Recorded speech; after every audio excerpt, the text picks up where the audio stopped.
Now, from that clip, we are joined by Ayodeji Adejumo, a stage and film actor, writer, filmmaker, and a mental health advocate for men. He has featured in various films and theater productions. Good morning. Hi, good morning. Good to have you here. Thank you for having me too. How are you doing this morning? I'm relaxed.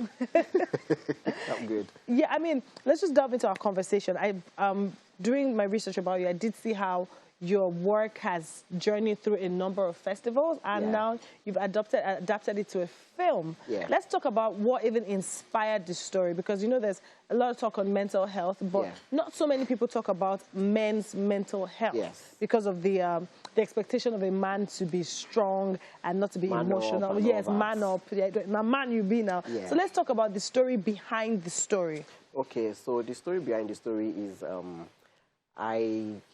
I have friends who go through a lot of things. Okay. And I also realized that they don't like to talk about it because, of course, the society just keep ringing in their saying it to their face or in their head that you're a man up and all that. So and also I also realized that we don't get to talk more about men, going through a lot. We don't get to talk about more men going through a lot, and I just want to do something very unique.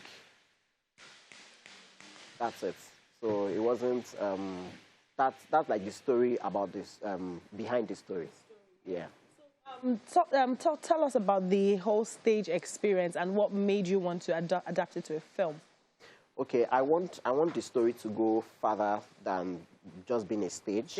So, and of course, film is where you can easily, you have online TVs that get films to show reach a wider audience. To reach wider audience. So yeah, that's the reason why I actually made it into a film.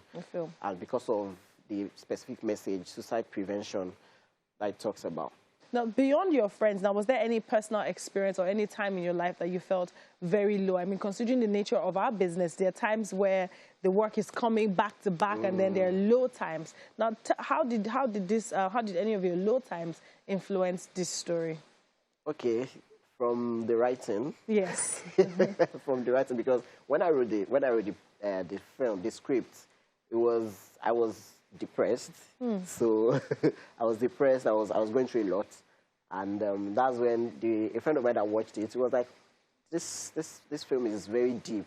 Like the dialogues are so deep and all that. And I was like, I don't know. I just have to pour out my mind and everything out I was feeling. So it's a bit personal to me, not the story, but the dialogues in the story. Yeah. So. Okay, that means we should definitely get to see it. So when is it out? Is it out? When is it out? No, it's not out. But we are doing like a premiere. Okay. And also we are creating a conversation around it after the premiere. So we are doing the premiere on Sunday, this Sunday 15th. Where is it going to be? At Magnificent Cinema. Okay. But it's going to be like an exclusive screening, so you have to be invited. Before you can come. So for the benefits of us that were not invited, let's have a look at it. Let's have a look at it, and so we can have a feel of the story.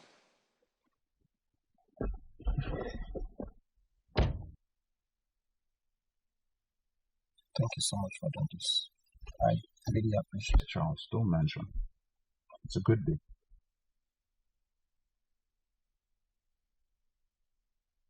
Good day. Seeing your name and psychiatric code on the same piece of paper is not the best way to start your day. Please, I need you to do something for me. What is it? I don't want any other person to know about this session, not even my brother. Fair enough. I promise not to tell anyone about it. But why are you still afraid?